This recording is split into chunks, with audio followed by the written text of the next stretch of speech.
situation. Mirror Sejong, I respect it, honestly. I think that their biggest weakness over in their stage was the fact that they lacked a little bit of aggression here and there. In terms of their mid to late game performance, it was absolutely exemplary. In terms of their rotates, like their 2-2 splits were the thing that defined this team. But they just didn't have that aggression where it was needed. You come to the survival stage, you're looking to get into that top 16. There are 24 teams here, so 8 will be going home. If there's opportunity to pick up some eliminations on a fight in Paradise Resort, you absolutely go for that. So I'm glad to see that from Mirror and Sejong. Value Loops and Mirror and Sejong now, both teams looking to third party in that position. Sewell is in danger here, though, really put up against the road, but fortunately Loops are all on one side of him. If they had the angles, he'd be down right now, but he's not gonna wait at all. He's just gonna get stuck straight on in. Sewell going for the fight against 3 players from Loops who are right next door. The rest of Mirror and Sejong, they haven't responded, they haven't moved in yet, and now the off angle's coming through for Loops. This is crazy power from Mirror and Sejong. They just can't quite find it, and Sewell goes down in a bold push against Loops. Yeah, not entirely sure what Sewell's game plan was there. I think he had to pick up the initial knock on the vehicle and then he could have maybe extracted himself.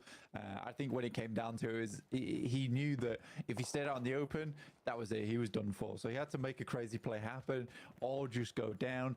I respect the fact that he tried to get up towards the buildings anyway, but Loops will pick themselves up a elimination off the back of that. Mirror Sejong go down to just 3 players, which is not ideal considering they started up in Cow, moving down towards Tap Mock, which is an ideal spot to play, to be honest with you. They do have a outpost over down towards the southwest in Jasuk, which they can move over towards if needs be.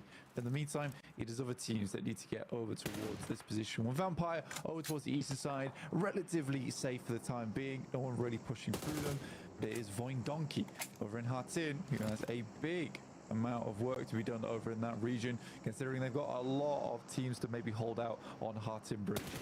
Yeah, Major Pride being one of them, a team that people are looking at as a qualification team. I think almost every one of us who've made predictions over on the talent side of things have put Major Pride in their top 6. So definitely a bit of a threat to deal with. The question is, how good is their crossing over on that north side bridge? RCB, they moved up there now southwest to Paradise Resort, in between that and Boot Camp. In comes Major Pride. They're going to make their move, but they're all in the same vehicle. BTR may be able to find a pick out or 2.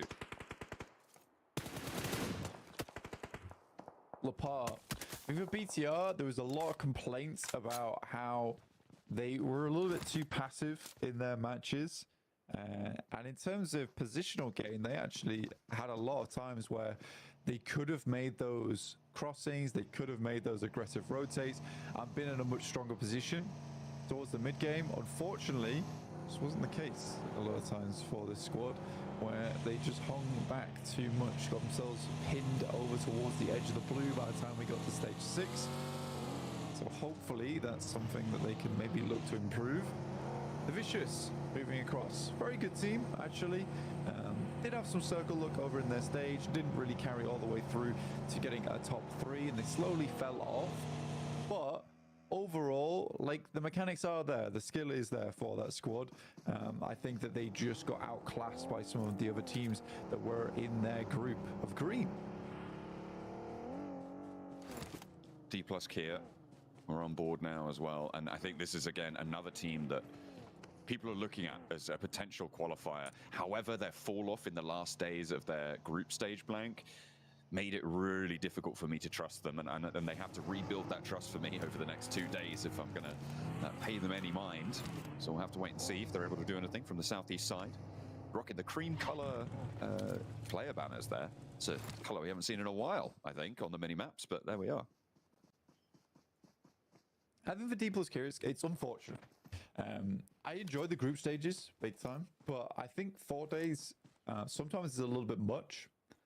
I like that we do have 4 days of play because in a way it does get rid of a little bit of that varies when you hit that 24th game, but at the same time I think for teams like D plus Kia, it's slightly unfortunate for them because in terms of tactical play, they're very good in terms of rotations, and by the time that they'd got their points bank going, a lot of teams have already read into it. So I think 3 days might have assisted them, but that's just not the way we do things here in PUBG Mobile. And I think that you absolutely do need to have aggressive players, strong players on the squad that can pop off. And Upsal is one of them. He just somewhat was diminished in performance towards the last 2 days of Group Green. So D plus Kia, I think they are a very good team. And I do think that they could absolutely get themselves into the top 16, let alone maybe qualify through last chance. But yeah, we'll wait and see, because I have seen stranger things happen in the survival stage. It's brutal. Yeah, with only 2 days per phase as well, like that variance can go up and up, especially, well, for the first 2, right, you need top 16, as you were saying, to move through, but then the scores reset, you go over, that makes it all the rougher, and now they have their first chance to show us if they can come back into this one. Osal goes down around the rock, but him and Nolbu are able to handle the forward 2 from Inco. This is all the way near Camp Bravo on the east, so they've still got a little bit more ground to cover, but D plus Kia have already lost chips as well, so a not perfect rotation situation on the east side, but they'll carry on nonetheless. Loops, they took a knock over in the lumberyard before. Now it looks like they're taking another on that regroup. And DX Xavier, they've got a 5th elimination on the cards here, Blank. Yeah, DX Xavier's really starting to ramp things up in this game. And again, for Paris Resort, they had a strong position to play off the back of, but they weren't happy with just that and have moved out over towards the northwest. So well played to them. In comes Zeus. Is our rookie team of the year, I would say. I think a lot of people would be quite happy to agree with me on that note. And I think for Zeus, they came into the tournament scared, I'd say. I think they felt a little bit timid, and that's fair enough, right? You're on the big stage. It's a terrifying prospect for them. There's a lot of young players on that squad, but they turned things up towards the last 2 days. That's the most important part of the conversation we're having right now, is that they didn't start strong, they ended strong. And I think that that really bodes well in terms of their momentum. But it has been a while since their group. So you wonder, how cold are they going to be going into this? Or have they been practicing in the meantime every single day?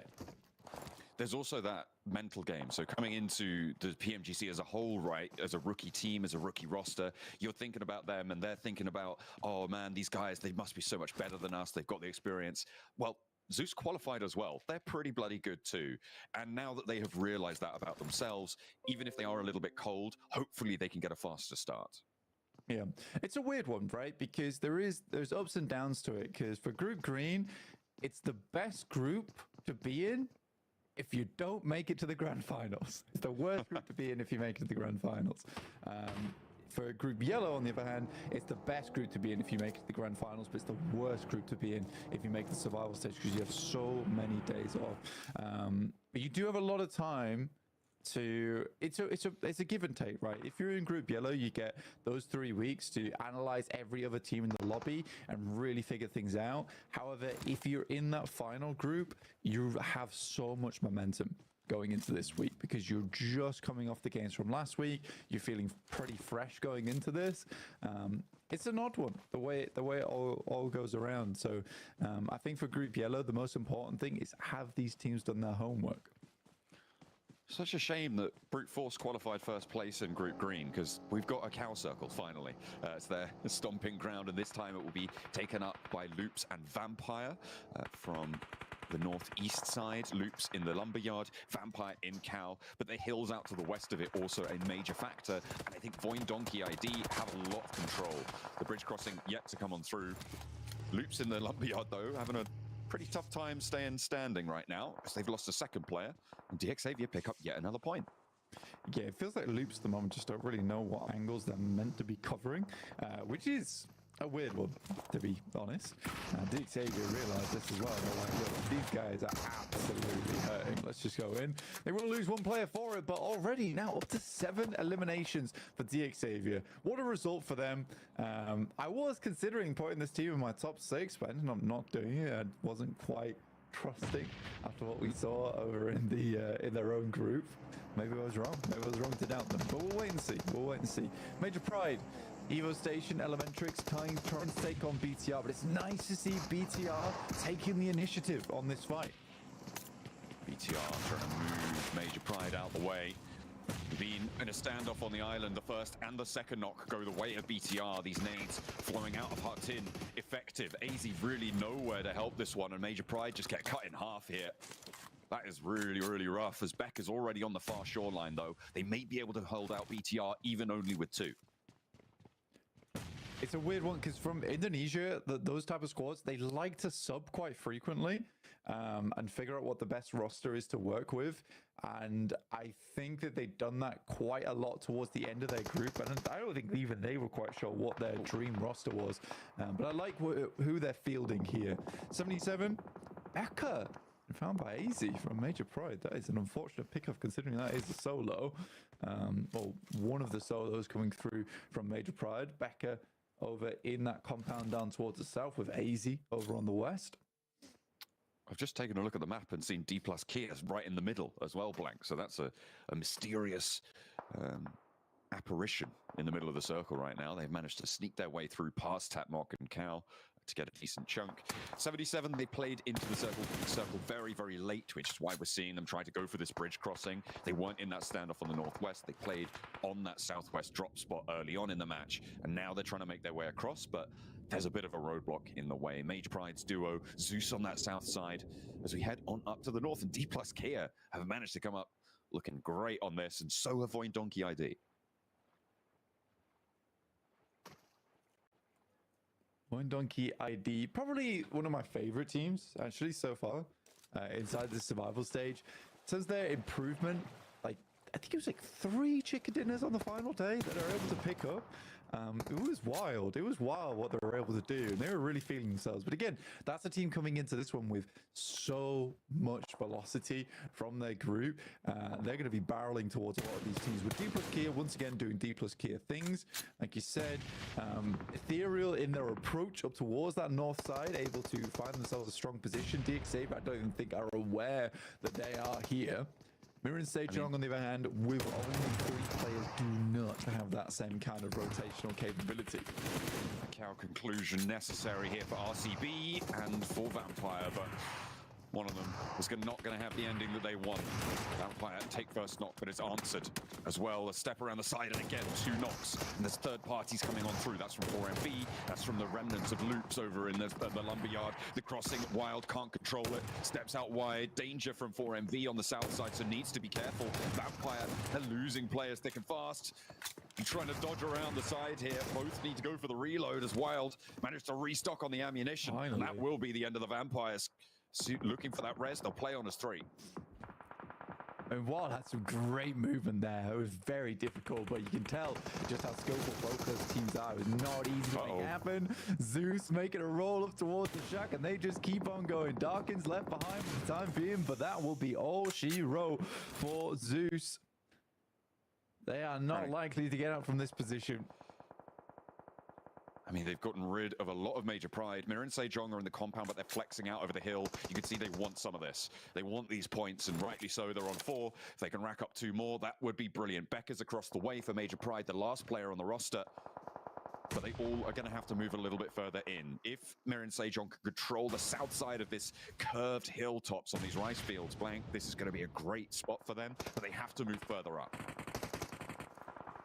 Yeah, it's a nice spot to play for Mirror and Sejong, honestly, being able to wrap around. Becca being found by Zeus there, so Aaron up to 4 eliminations. This guy is absolutely killer inside the lobby. Nobu, spotting 1 player up ahead of them, will take down Wild and Loxy. 6 elims now for D plus Kia. Really good start for them, but we've seen this before, John. We've seen a very good start for the South Korean squad, and it fizzle out on their next couple of days. Luckily, there's only 2 days to play here. We can work with that. Hoxie, feeling a little foxy inside of this lobby at the moment with 4 elims, the only elims inside the team at the moment, actually. And now looking for more on these nades that look fairly decent. Cooked a little bit long on that one.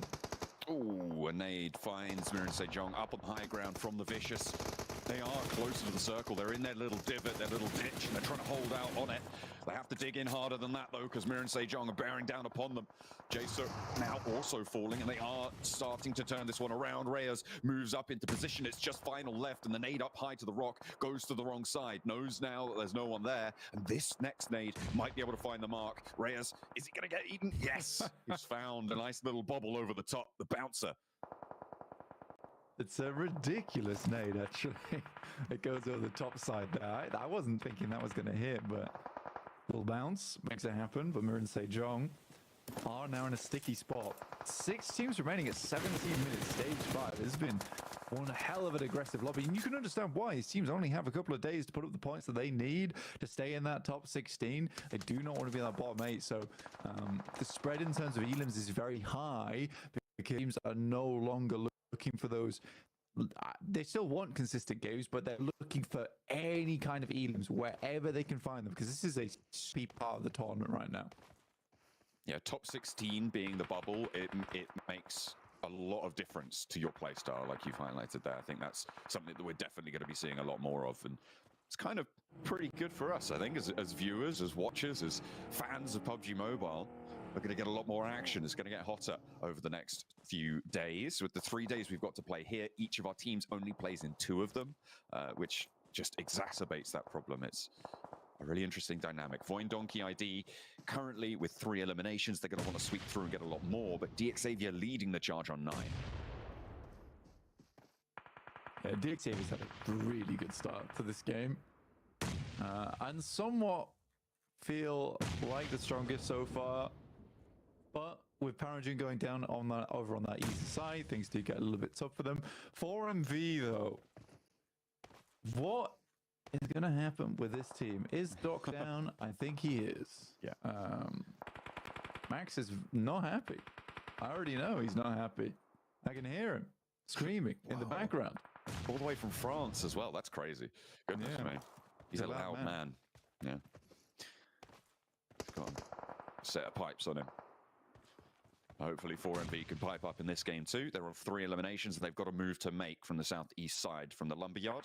Made over to final for DXavier, and they're holding a little ditch right now on the top of the hill ridge. But a knock sent their way, that's going to make it a little bit easier for the teams to move around them, and it's Mir and Sejong who will profit the most from this. David on the back line for the Vicious, still trying to get on in, but the blue zone may just take care of business for them. Not going to get the point, but Mir and Sejong have a thorn removed from their side. I do not think that Mir and Sejong can pick final back up again. It would be really tight for them to be able to do it. 4MV walking inwards. It's just completely open ground. Apex should be the next to fall fairly soon. 4th place, not horrible. I like that everyone's made this exact same push. It's not worked 2 out of 3 times, but they're going for it again. Surely way different. But Fabian will make it happen though.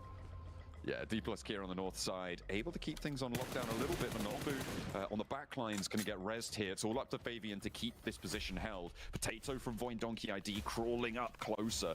And right now, looks like we could be in for a little standoff between Voin Donkey ID and D+ Kia, because DXavier, actually they've managed to move Levi's down into a decent position here. A flex out from Voin Donkey ID to maybe try and deal with it, but Levi spotted there. Nolbu able to get that knock, and it's just one player for DXavier left on the high ground, but they have got 12 elims. They're looking for a 13th as well. Unlucky for some, but that is one happy team to be able to get that amount of points in, but 2 players roll up from D+ Kia, and you've got to imagine that's the end of him. Indeed, DXavier go down. Voin Donkey ID now looking to control.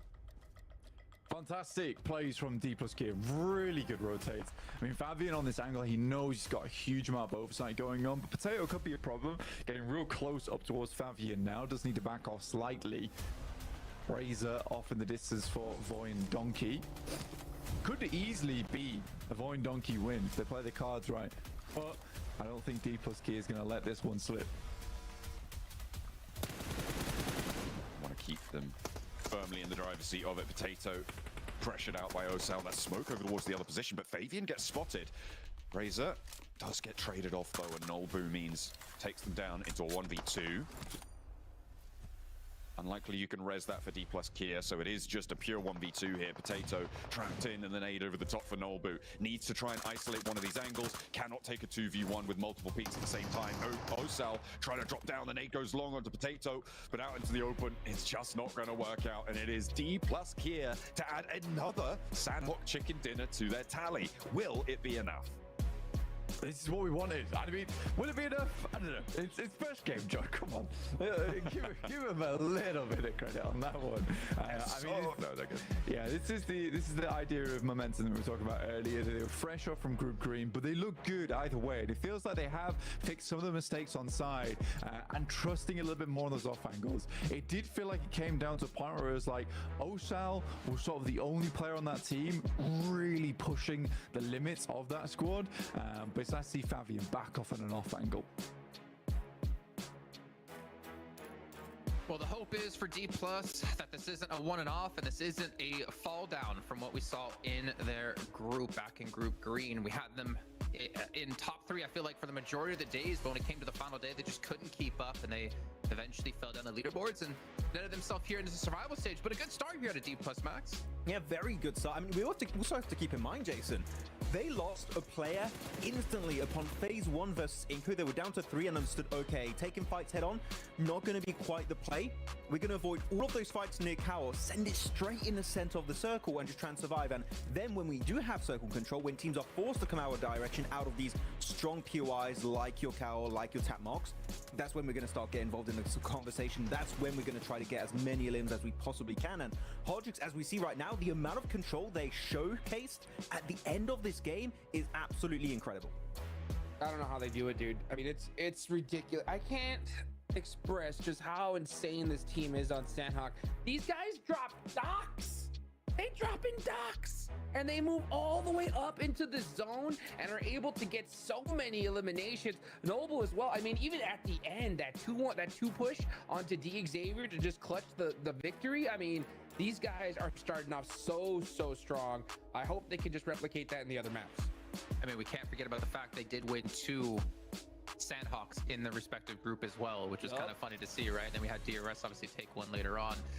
But yeah, I mean, Nobu, like normally talk about Osal as being a standout player here, but Nobu with the 977 damage done here, Max, are really stepping up when they need it, because they obviously won the game, but they had to defend up against an RCB crash with only the 3 players alive. Yeah, it's mostly thanks to the off angles that Fabian was able to offer Nobu and Osal, and that just allowed them to go absolutely crazy in these fights, Jason. They were just sending it on everyone. As you talked about that third party, especially Hodrix or Voin Donkey versus DX, that was an incredible 2-1 push, keeping the angle in the back, making sure they can play that ridge as comfortably as they really want to. And yeah, then you just see the numbers come through pretty naturally because the angle enables you so heavily. So yeah, D+, I just hope, Jason, we don't see a little bit of a fall off like we saw in the group stage, but this is a similar start. And I gotta say, their third party, their timing was absolutely on point, and I love to see that from them in the first game. Well, not only them, their brethren, Mir and Sejong here, Hodrix having a fairly decent game as well here, playing from that south side.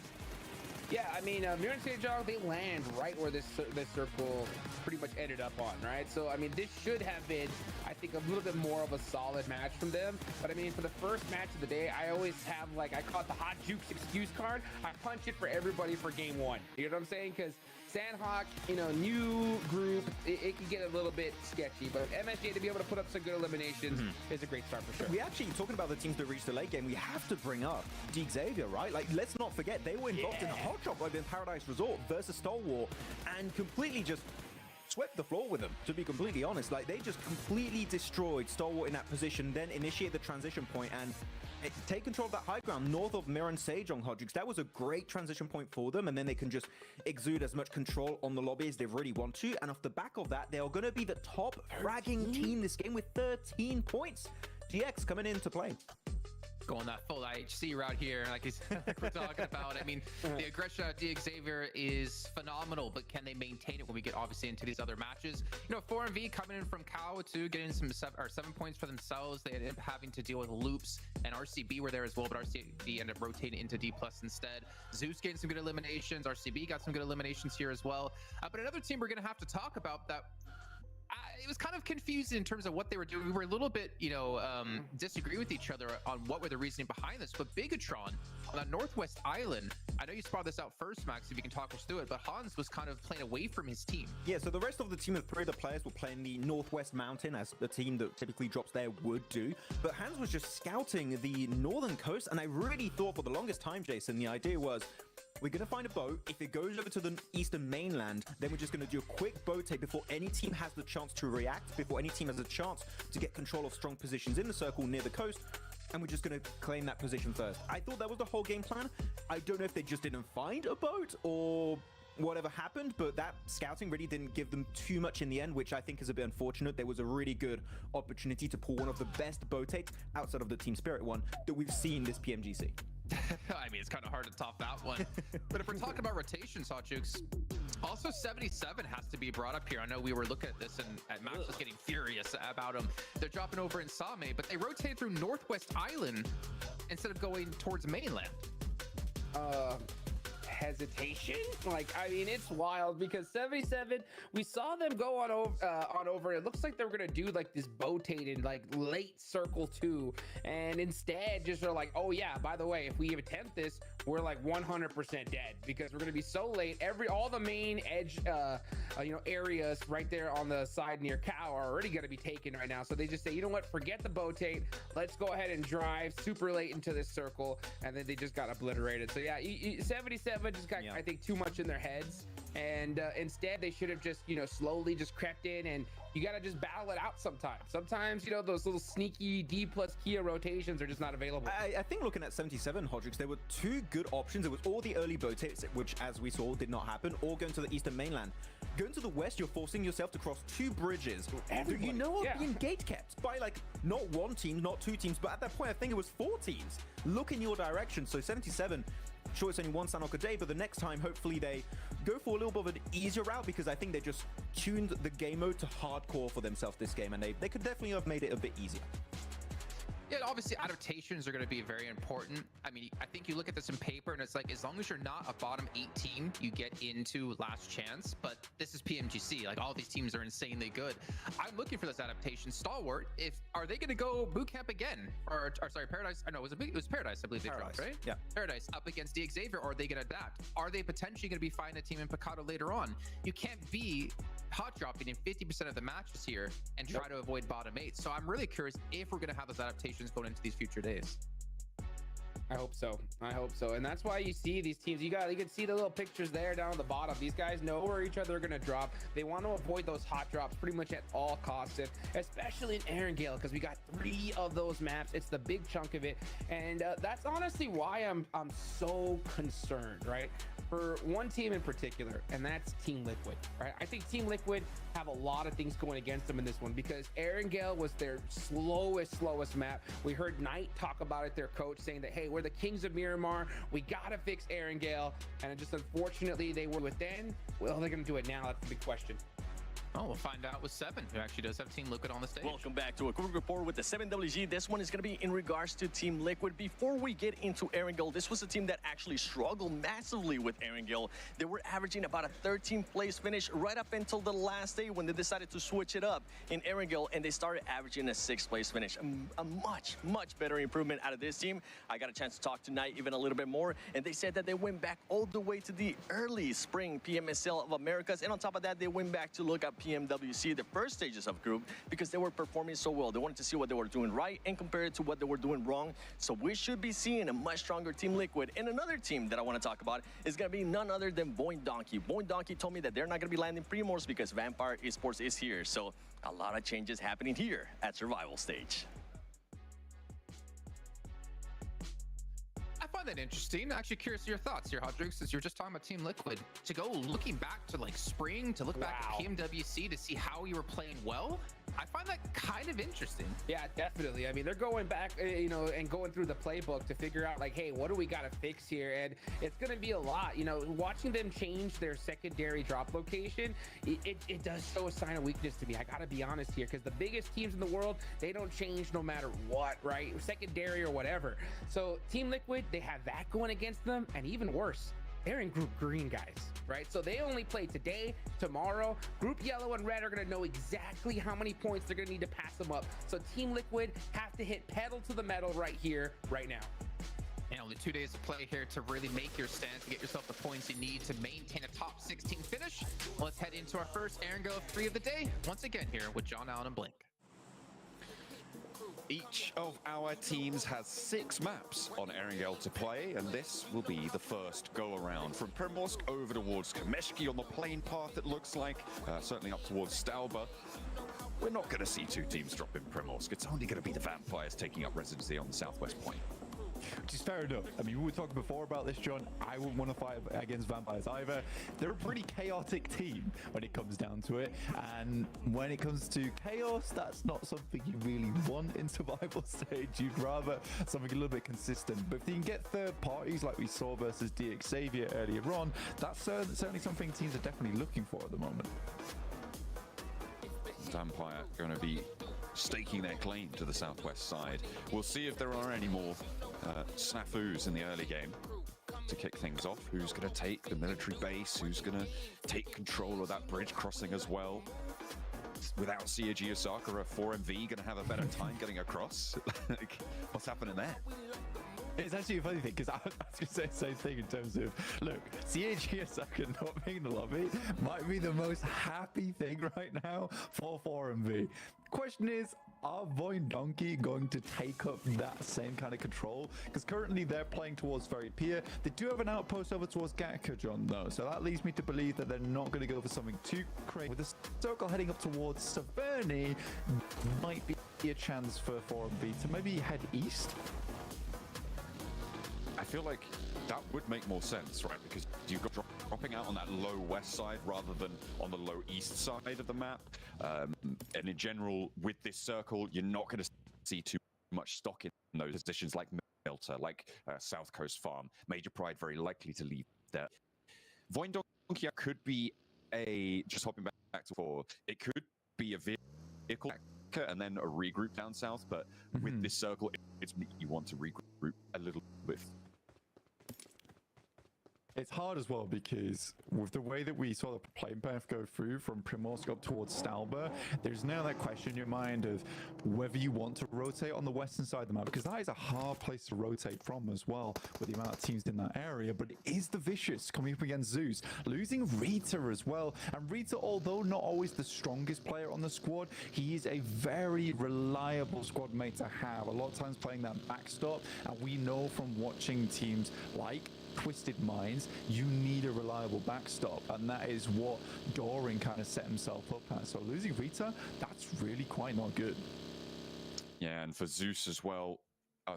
For Zeus up on that northwest side, they are already in Severny, so a team in a central position, losing that player in this central position when you need to be strong on the defense now with the circle is a really inopportune moment. But the Vicious lose 1-2 over in Yasnaya, so a 1-for-1 trade coming on in, or trying to figure out who got that elim. Looks like, yeah, it was from the high ground. A pretty solid hop out there. It felt like Rita kind of forgot to take that final shot.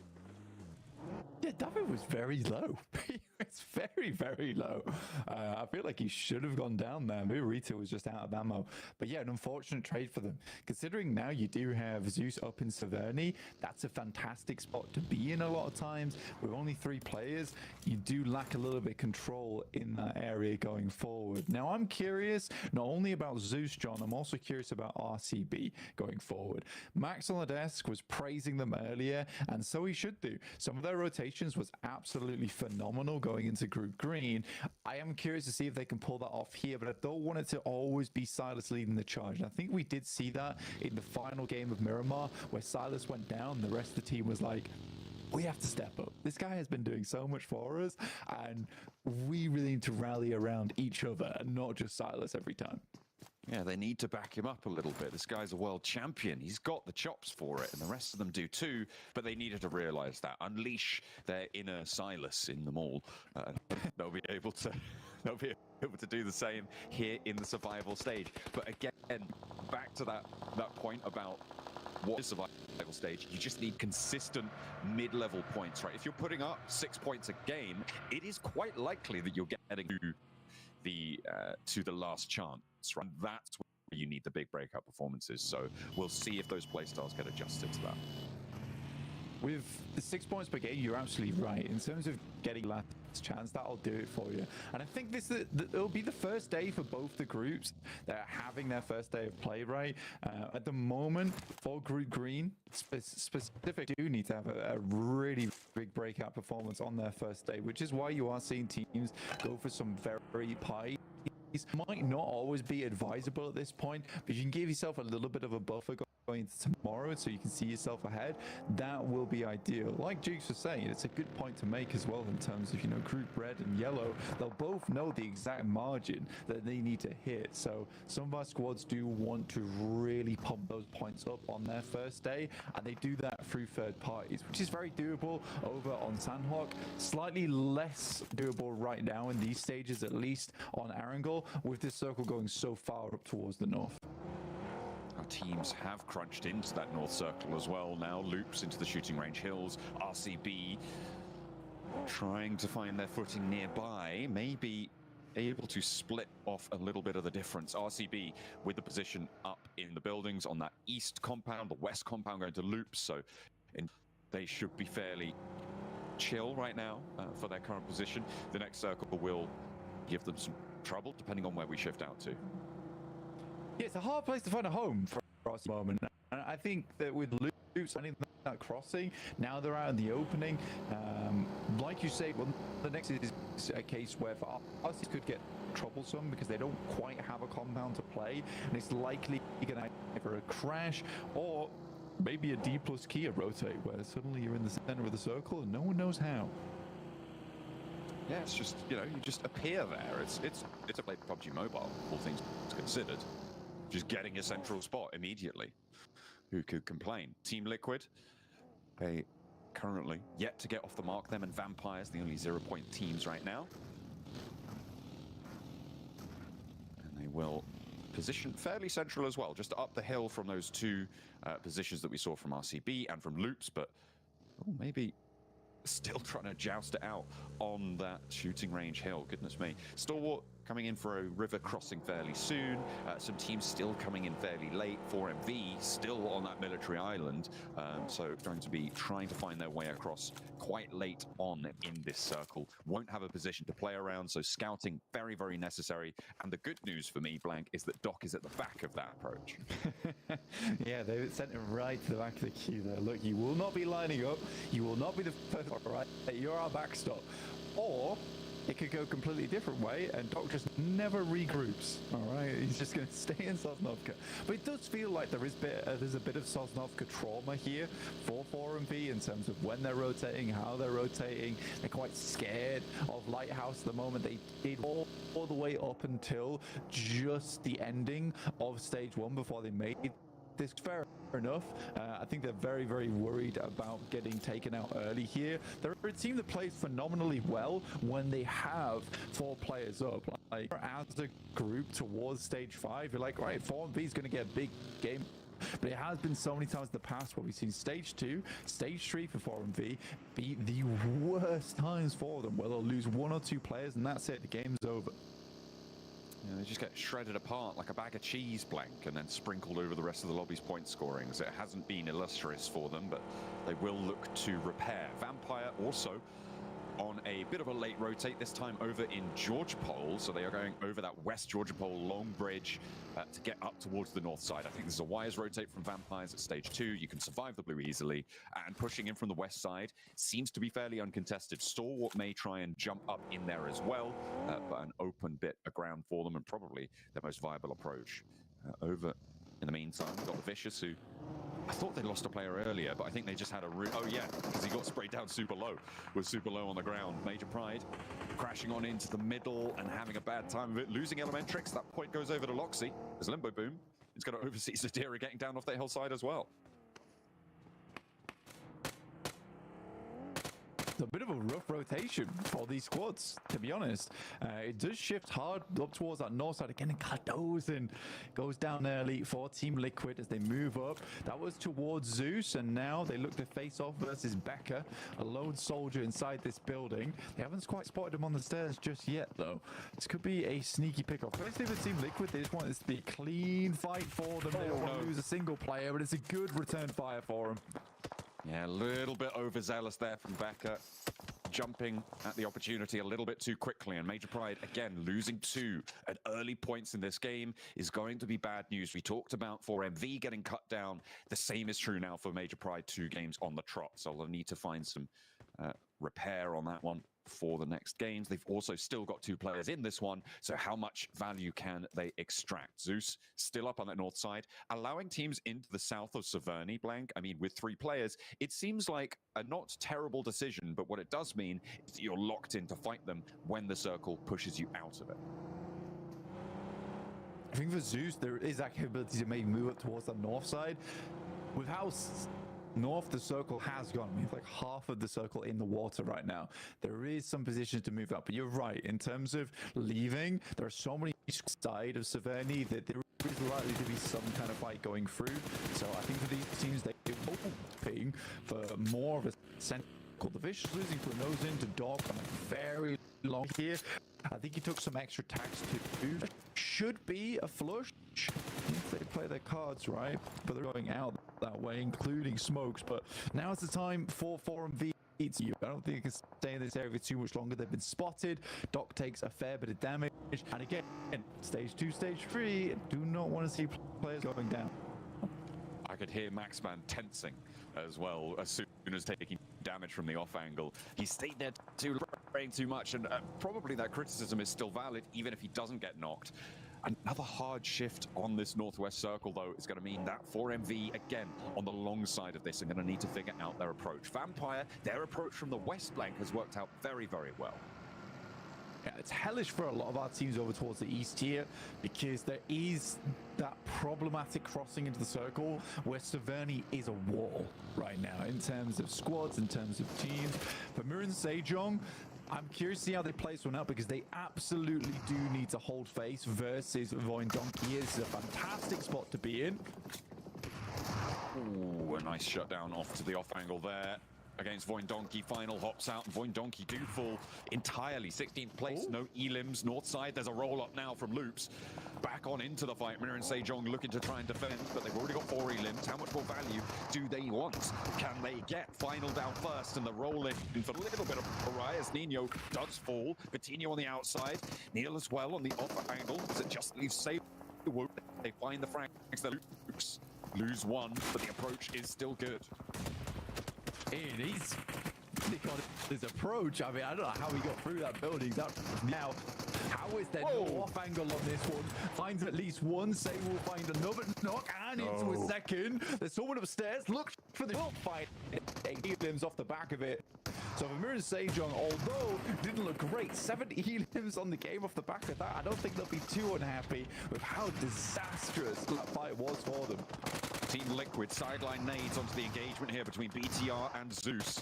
As Team Liquid get value from these as well. Big knocks being found on both of these squads, and Team Liquid have just managed to pick themselves up a fantastic situation. They need to capitalize on it now, because a lot of these knocks haven't been confirmed. Move on in, find these wounded players, pick up these points, add them to the tally. For the Brazilian team, it's now or never to pick up a big game. Well, they've got a couple more opportunities, but this is a great one for them. Satar on the inside, trying to handle Mythic on the swing, but it's not going to work out. Team Liquid keep their players alive, and they're looking for more. Hopping over to the southeast side, Blank, at 77, trying to make their way on through. They have Magnum Knock, they've lost Limbo Boom, but they can get back to their feet. A massive amount of action around the map at the moment, and this is what we were talking about earlier in terms of that wall that was Severny. That wall has been broken down, but it left a lot of casualties inside the lobby, with 5 teams going out at the moment. Absolute insanity over towards that eastern edge. In stage 3 as well, no less. Massive amount of elims going through. But for Team Liquid, a very good start for them. 7 eliminations in a fight between 2 teams. That's what you want to see from Team Liquid. That is the sort of we're expecting expecting in their group, but we just never were able to see it come through for them. In the meantime, though, RCB do make that rotate talking earlier about how, you know what, from looking fair for this squad. Northeast shift on the circle. RCB actually have a fantastic point to play from. Ooh. Difficult shots to try and deal with. It is now the southwest side flank that is starting to heat up. Can they move towards RCB after concluding this one? Inko losing 2 on the position against Critter, but a third a little bit too much. Vitali into the position to look for these reses. If Inko can get 4 players back alive, they would be laughing, but they have got a difficult rotate ahead of them and still looking to disengage as well. Stalwart attempts to get away from this one. Inko lose a fair good amount of players, but should be a reset for them, I'd imagine here, right? Surely. 15 seconds on the circle coming in, though. It's a bit of a struggle for them to maybe move out. With Stalwart getting ahead here. Is Sanchez down and only Fearless left remaining. Xavier having eyes on over towards this position as well. Somewhat of an isolated fight between this position on the western side with Major Pride, Stalwart, Xavier, Loops, 4 and B on a very, very big wrap for themselves over towards the northwest. And on that position that Xavier are now in, Blank RCB actually left the position we were talking about and they went into Severny. Which I was wondering, where are they gone? Why are Xavier able to take this spot? Well, they've actually sent all the way in and actually not taken any casualties either. Xavier taking a knock onto Lamborghini, but it should be covered off enough to get a res, maybe. But no, there's danger afoot. It's Inko trying to roll on in too. There's so many teams in Severny right now, by the way, Sean. The Vicious just rocked up. 77's trying to hold on. Inko aren't doing a bad job, honestly. From the position they were in, I did not expect them to get too much further into this lobby. And now it's down to Paragen, who just take a couple of tags there from Vitali. It is sent back their way, but Levi's on that front line that absolutely had to stay alive to give that position a bit more strength for Xavier is down. Now Inko can start to work the problem. Nades over. Shots back and forth, and first blood drawn against both of these two rosters. Nade from Juancho.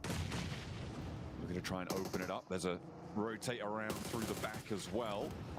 So I think is that Vampire trying to chime on in? Inactive. Going to be taken down first, and Xavier still on 4 if they can get this res. But the nades, they're going to make that all the harder. Levi's flushed away. As Vitali gets some value from it. For Inko, Lamborghini nade to the back line.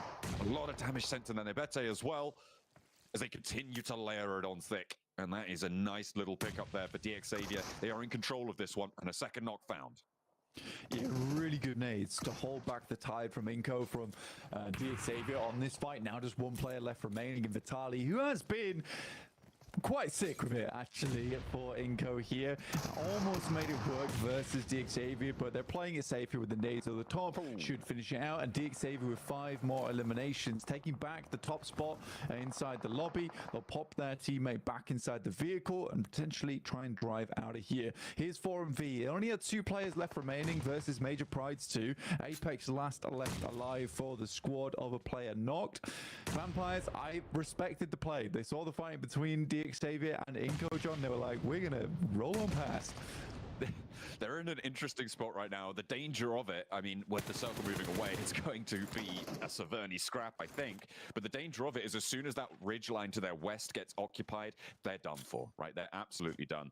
Unless the teams in Severny protect the ridge line for them, right? And that's really what you're banking on. So dangerous position, but as a solo, probably one of your very few options that you could do successfully. And they're going to have to move up north now. The coastline looking pretty appetizing, but the fact that we're into stage 6, Blank, and we're looking at 40% water here is crazy. It is a wild situation for Loops. Neil's going to stay outside the water, you know, try and live this game out as much as possible. But you're right, we're likely heading over towards a scratch of any between 4 squads at least, with Team Liquid, RCB, the Vicious, as well as 77. 77 in a slightly weird scenario, as they are on that eastern side. They do have to work their way around, but if they can get control over towards those north buildings, they have a lot more positioning to play in and possible loot to work with too. Major Pride sends out into the water. Do they know Neil's here? They should be aware of it now. Nades being cooked. Danger here. You can't take shots back if you're out in the drink. Neil's going to spot them. Spots that roll up, and AZ goes down first into the boat Evo station. Looking to be a turret on the water here. Danger from the Severny. And that's going to be the end of it. Immediately attention is drawn, and Loops pick up a point. Mage Pride eliminated. Team Liquid get 1-2. I am the mermaid. Me alone. Mermaid Neil on the case. Yeah, good shots. Really, really good shots, actually. I wasn't expecting to immediately get the knockover towards AZ, John. And that's not always, like, we know, because we've seen a lot of games that taking shots out into the water is not the same as shooting a guy out in the open. Sometimes those bullets will miss, sometimes those bullets won't go far enough, but that was one of the quickest knocks I've seen in terms of just a pop-up into a knock, and then he sat inside the boat. Immediately, Team Liquid's looking over towards that location. Loops is very fortunate that their Brazilian friends inside of Severny do spot that one. Trying to get the clock to tick down on the players on the outside. Everyone in Severny desperately wanting to cling to this. Again, another elimination game for DXavier. But they are on the outside right now. The only team really with any presence on the outside, which means they have control of this ridge line, but the blue zone will push them off of it. Do they have anywhere to go in front of them? DXavier now looking over towards the southeast side here. Towards Stone, who is likely to go down. For DXavier, essentially for this team, they're likely going to have to go for some very much ghillie style plays over towards the eastern side and just try and remain out of dodge for as long as possible. Good pickup from the Vicious over towards Zadira, though. That is a big pick-off. The fact that Zadira goes down early like that as well, John, is very bad news for 77. They had so much control over this eastern side, and now with Vicious being able to push up a little bit further, David and Diminor, both very strong players, could potentially overtake 77. Oh, that's a cruel circle to DXavier, but how much further can they go? As Loops do lose Mermaid Neil. The tail's not flipping anymore, unfortunately. There's not going to be too much more they can do about that. DXavier now could move out to the coastline feasibly, but there's just so little ridgeline to play around, and you're super exposed exactly where you are. It's so open.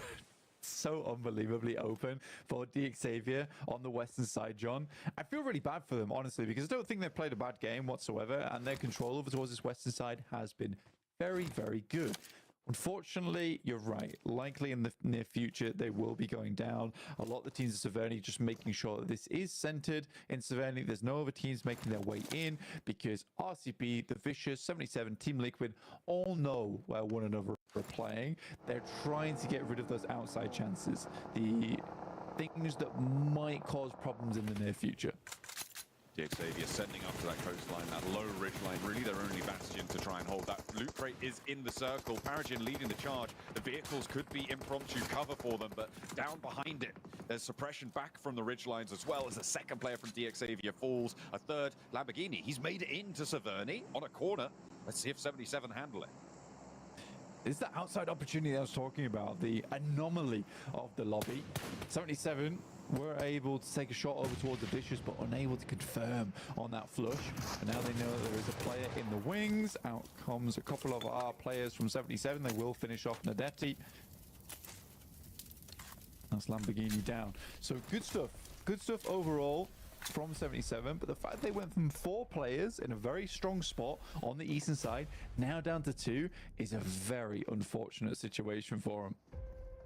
Yeah, losing out, but they've got 7 eliminations already, so if they go down here, it's 7-7 with 7, which I'm pretty happy about. Maybe 7 can interview them about it. And RCB from the southwest side, they're playing in with 4. Team Liquid, a high-value game. That's what they found on that scrap between, I think it was BTR and Zeus. They were able to extract a lot of points from that. They're up to 10 eliminations already. So this west side, if RCB want a good game, they're going to need to take down Team Liquid here.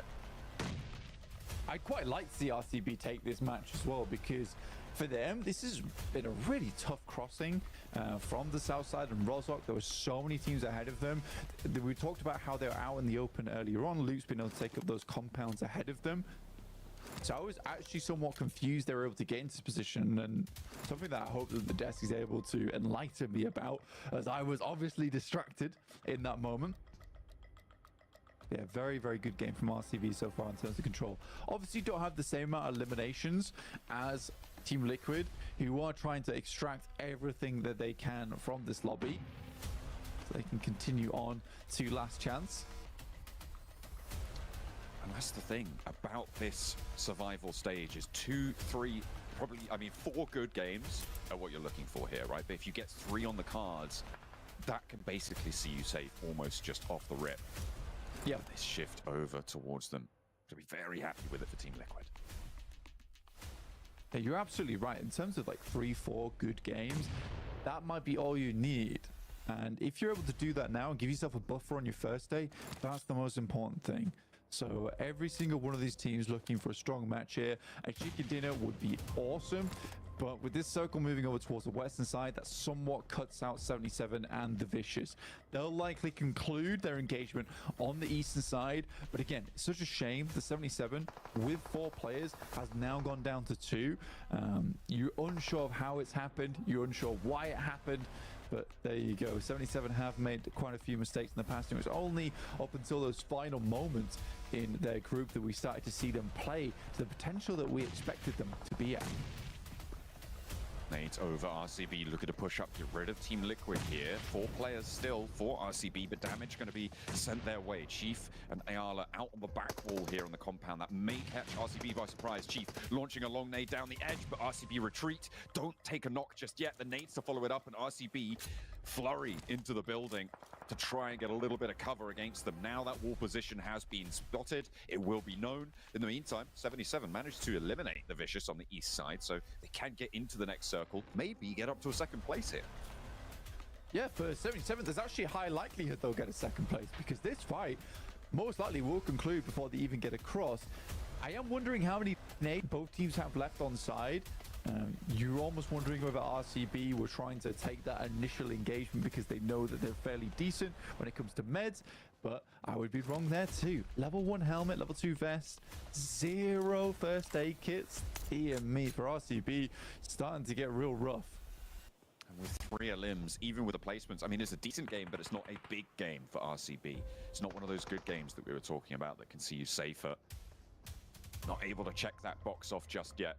I mean, this fight, they're probably aware. I mean, RCB retreated from this. They made the call. We don't need to go for this right now. We don't need to conclude this fight. Let's just keep these placement points coming, because getting into second place worth 6 points minimum. Maybe they just want to force 77 to take that step forwards, guarantee that second spot. Yeah, I think for both these teams, they'd be absolutely delighted to see that happen. I think both the squads on the western side are like, we don't want a second place. We don't want a third place. Let's just wait out 77. We can take our fight afterwards. So for 77, it is unfortunate. The only way that this changes if there is somewhat of a wild knock that comes through from RCB onto Team Liquid, in which case I think that they would push it, John. But that might come off the back of Wild's nade here on RCB. But yeah, I do think this is going to all slow down up until stage 9, most likely. Nobody wants to make that move, least of all 77. They are starting to establish smokes. Or well, they're thinking about it. You can see both Magnum and Shifu. They're just going to have to put out as much smoke as possible and hope that one of them gets across. And even if they do, Ayala's waiting for them. Team Liquid have such a strong barrier to come up against. It's going to be a miracle if they can make it. It's all slowing down. But I don't really want to see Silas use this nade. He's only got 1 in the back pocket. I think he'd be better off used later on versus Team Liquid, as they are all in the 1 stories. Fairly easy to nade out from. But you can understand why he's going for it though, John, with the fact that you might be able to pick yourself up 2 eliminations off the back of this. We'll see what happens, as we are just waiting now 7 seconds for 77, 7 elims. Make something work. They managed to rack it up to 9, so they've ruined the Rhine, but they've got a reason to go for it. Magnum actually moving forwards first. Shifu going to be moving around in the building as well as Magnum crawls across Ayala. He's going to spot this. Surely he's going to spot this. He's going to know exactly what he's dealing with and immediately goes for the spray down. It's Shifu, though, to take the majority of the damage as Magnum continues to commando crawl back through. will get spotted, and that will be the end of it. Second place now guaranteed for both of our teams on the western side, and they can start to go for the fight.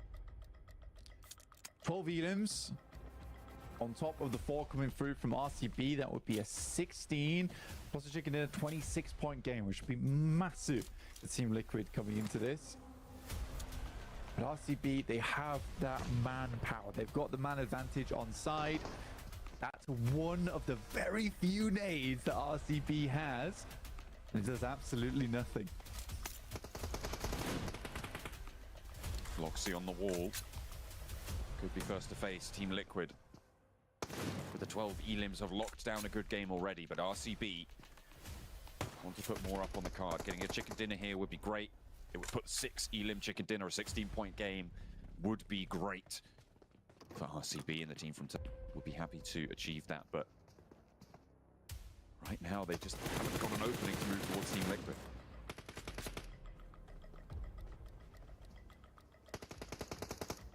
Chief. This guy, it all depends on Chief right now. He has so many angles to work with, and he has to call out on this left flank when it's going through, so Mythic can potentially take a shot. Lovely angle we get here. Going towards that top side. Loxy getting up towards the car is a really big deal. That means Kimmers can make his way up too. Small slowing down. The staircase. Chief still holding the off angle. Numbers advantage still there. I think Team Liquid are out of nades as well. But it's go time. Smoke up the corners, smoke up the corridors, the sight lines. Loxy low but not down. As Kimmers, same story. Out on the inside, needs to get the healing before the blue zone touches him. If RCB can make this crossing, it's anybody's game. It's their chance to make this one work, but it's only bandages for Loxy. Mythic goes down first. 2 players now stand in the way. A pump action from Silas. He doesn't have the meds, but he's got the guts. And he goes up the stairs with it. Wild finds Chief, and now it's only Ayala to stand in the way, and Turkey take it down. From the south, they roll on up. And it is an amazing push over to Team Liquid.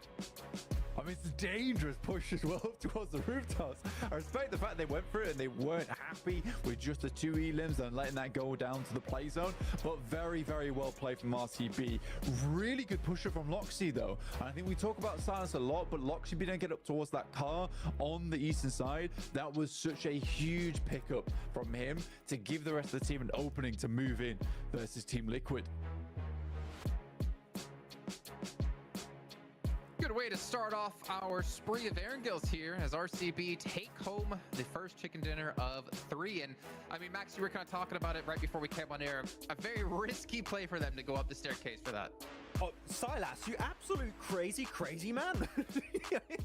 The staircase and the door hot troops is smoked up, and my man's like, I'd win.